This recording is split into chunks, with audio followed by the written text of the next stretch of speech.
বাংলাদেশ স্বাধীনতার ৫৩ বছর পার করে যখন কেউ সরকার ক্ষমতা এসেছে তখন সেই সরকারের প্রতারণা বসেছে।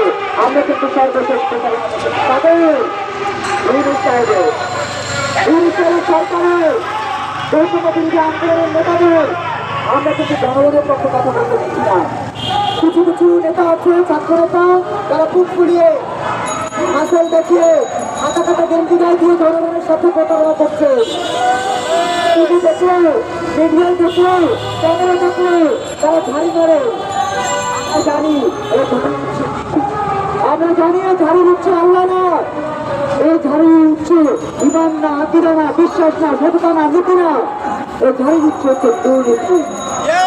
বন্ধু আমার, দুর্নীতি করেছে, বাংলাদেশের জনগণকে বোকা বানিয়েছে, আর তারাই এখন ভ্যাট বৃদ্ধি করেছে।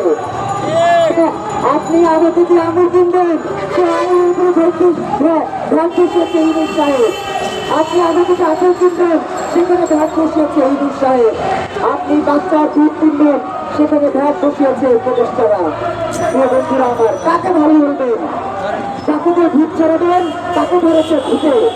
এই অবস্থায় আছি আমরা বাংলাদেশে। বন্ধুরা আমার, আমেরিকার প্রেসক্রিপশনে বাংলাদেশ এখন চলছে, যা আমাদের জন্য, আমাদের দেশের জন্য, আমাদের সার্বভৌমত্বের জন্য ধরনের মতো ক্ষতিকারক। আগে প্রেসক্রিপশন দেওয়া হতো ভারত থেকে, এখন প্রেসক্রিপশন দেওয়া আমেরিকা থেকে। আমরা কি প্রেসক্রিপশন অনুযায়ী দেশ চালাতে চাই? আমরা কি চাই? আমরা জনগণের কথা বলতে চাই, আমরা জনগণের পক্ষে থাকতে চাই, আমরা জনগণের কথা শুনতে চাই, আমরা জনগণের কথা শোনাতে চাই, আমরা জনগণের দাবি বাস্তবায়ন করতে চাই। প্রিয় বন্ধুরা আমার, জনগণের কথা যদি না বলেন, যদি জনগণের কথা না শোনেন, যদি জনগণের দাবি বাস্তবায়ন না করেন, ডুবে গেছে সেই পথে, আপনারাও যাবেন সেই পথে। প্রিয় বন্ধুরা আমার, বৈষম্য বিরোধী ছাত্র আন্দোলনের নেতারা বলেন আর যারাই বলেন, উপদেষ্টা বলেন আর অপদেষ্টা বলেন, যাই বলেন, আপনারা কিন্তু জনগণের বিরুদ্ধে অপদেষ্টা করছেন। আজকে নতুন প্রজন্মের পক্ষ থেকে আমরা 4টি দফা বরাবরের মতো আজও জানাতে চাই। দ্রব্যমূল্য কমানোর জন্য অনতিবিলম্বে দ্রব্যমূল্য নিয়ন্ত্রণ কমিশন গঠন করতে হবে। দ্রব্যমূল্য নিয়ন্ত্রণ কমিশন গঠনের মধ্য দিয়ে নাবিশ্বাস উঠার যে প্রক্রিয়া হয়েছে সেখান থেকে জনগণকে প্রতিষ্ঠিত হবে।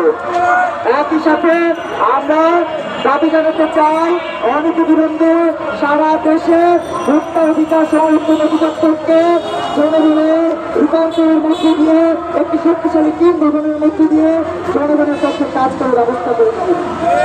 দ্বিতীয় দফা, জনগণের কথা ভেবে পিসিবি নামক যে প্রতারণার জাল হয়েছে, সে জাল বিচ্ছিন্ন করে প্রতারণার এই জাল বিলুপ্ত করার ঘোষণা দিন।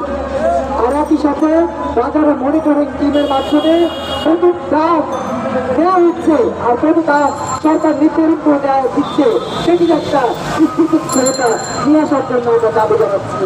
এই 4 কথা আমরা সরকারের কাছে অনুরোধ জানাচ্ছি, বাস্তবায়নে যদি তারা ঘড়িমুখী করে, তারা যদি এসব তথাকথিত পলিটিক্যাল পার্টি, যে 47টি নিবন্ধিত পার্টি, আমাদেরকে তথাকথিত বলে এই কারণে যে এরা ক্ষমতা আসবার জন্যই রাজনীতি করে।